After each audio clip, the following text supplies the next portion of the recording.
জি, আমি অ্যাডভোকেট কামাল হোসেন মোল্লা।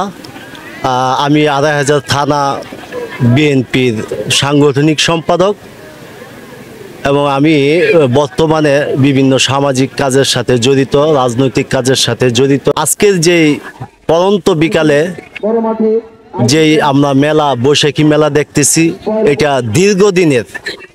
দীর্ঘদিনের পুরনো মেলা। এখানে প্রতি বৈশাখেই এইভাবে মেলা আয়োজিত হয় এবং গোপালদী পৌরসভার মধ্যে তথা আড়াইহাজারের মধ্যে এই মেলাটা একটা সুখ্যাত।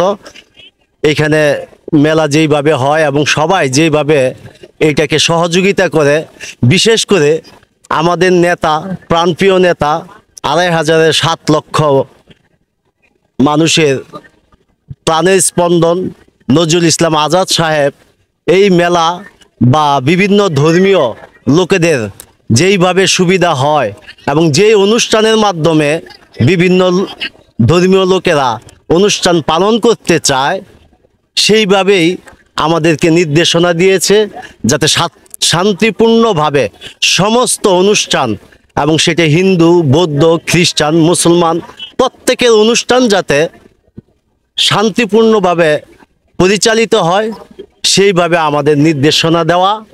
আজকের এই বৈশাখী মেলাতে আমরা ধর্ম বর্ণ নির্বিশেষে সবাই এই বৈশাখী মেলাটা উদযাপন করতেছি এবং উৎসব মুখর অবস্থানে আছে আমাদের এই বৈশাখী মেলা।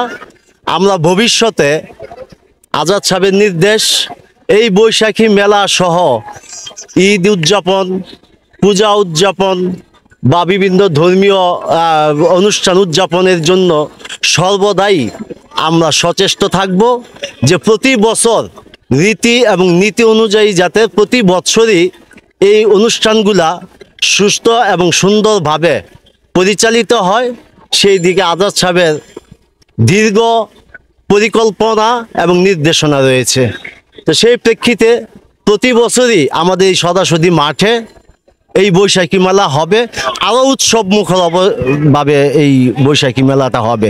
শুধু এইখানেই না, এই সদাসদি পৌরসভা, গোপালদী পৌরসভার বিভিন্ন স্থানে আরও বৈশাখী মেলা হওয়ার জন্য প্রস্তুতি নিচ্ছে।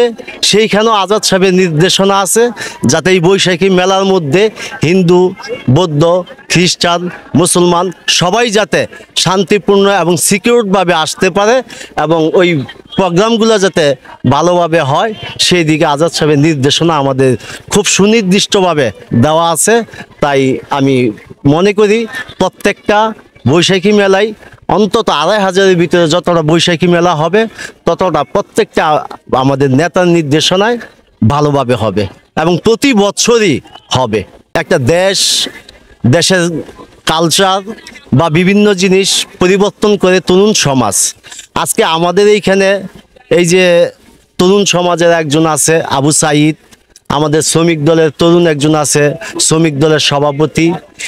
এদের সহযোগিতাই কিন্তু আমাদের গোপালদী পৌরসভা সুন্দরভাবে পরিচালিত হচ্ছে, যার কারণে এদের একটা বিশেষ মূল্য আমাদের মধ্যে রয়েছে এবং তরুণদের উপর ভিত্তি করেই আমাদের সমস্ত কাজকর্ম পরিচালিত হয়।